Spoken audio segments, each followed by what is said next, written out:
Inception, heck yeah, this is next in our Nolan film list. Now Nolan films are completely unique, but this is just on a whole nother level. This is just genius, and I honestly don't know how he thought of it. The plot for Inception revolves around a group of people that are capable of entering people's dreams in order to obtain information, or in the case of Inception, plant information in order to influence the dreamer on the outside world. Now, the all-star cast are phenomenal. I mean, DiCaprio is the main lead in this film, and once again, his dedication to the role is just so outstanding. Alongside him, you've got Cillian Murphy, Tom Hardy, Joseph Gordon-Levitt, Ellen Page.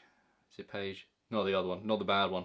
Ellen Page, and other actors, I can't remember their name right now, but you'll recognise them for sure. Now, this is a film that first time watching is very confusing. I'm pretty sure the first time I watched it, I don't remember, that was a while ago, but I know it was a tough film to follow.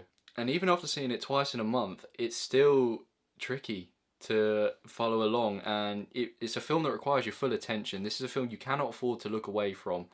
You know, at least if you see it in the cinema, which I think they're doing at the moment. They're actually showing old films in the cinema, like Inception. If you see it in the cinema, you can't really be distracted, so that's the best thing, really. When you're watching this at home, you know, if you look at your phone for like 30 seconds, you'll look back up and be like, what? Like, you needed to hear what they said, and you needed to see what happened to really follow this film to the max. So to delve more into the plot, Leo's character, Cobb, using the Cobb name again, I guess he likes Cobb. Anyway, yeah, Cobb has been hired by this guy Saito, and he wants him to do a very specific job for him and his crew. Saito wants Leo and his crew to influence an opposition sort of company guy that's battling Saito's business. So he wants Leo to do this thing called Inception, which basically involves going 3 dreams deep in order to plant an idea in the opponent's head. But in order for the idea to stick, you have to go 3 dreams deep, and it just sort of gets more and more complex within each dream. You kind of bounce back and forth between the different dreams, and time runs differently compared to like real life. The first dream, the second dream, the third dream, it all runs differently. So it's pretty crazy, pretty far-fetched, and that's, like I said, why it's a bit hard to follow.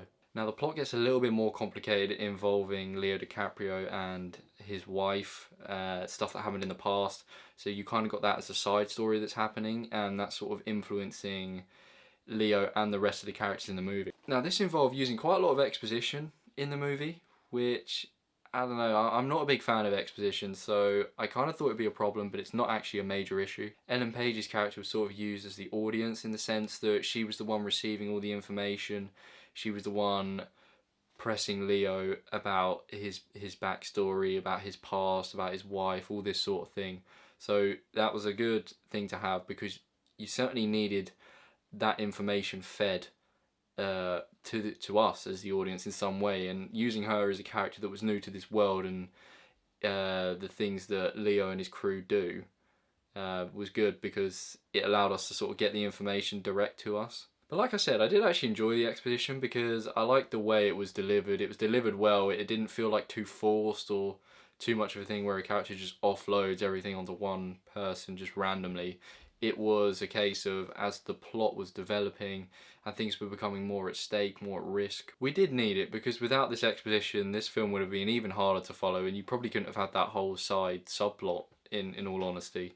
Unless, of course, you structured it in a way where you kept cutting back and forth, but then you kind of would have not understood the relevance of the whole thing. So it was necessary, and I was fine with it. Now, despite the dream plot not really being overly interesting, because, you know, it's just about sort of influencing a rival businessman for Saito, it didn't really matter that much. Obviously, the reason this is being done is so that DiCaprio can actually get back to his kids, because he's not allowed back in the US.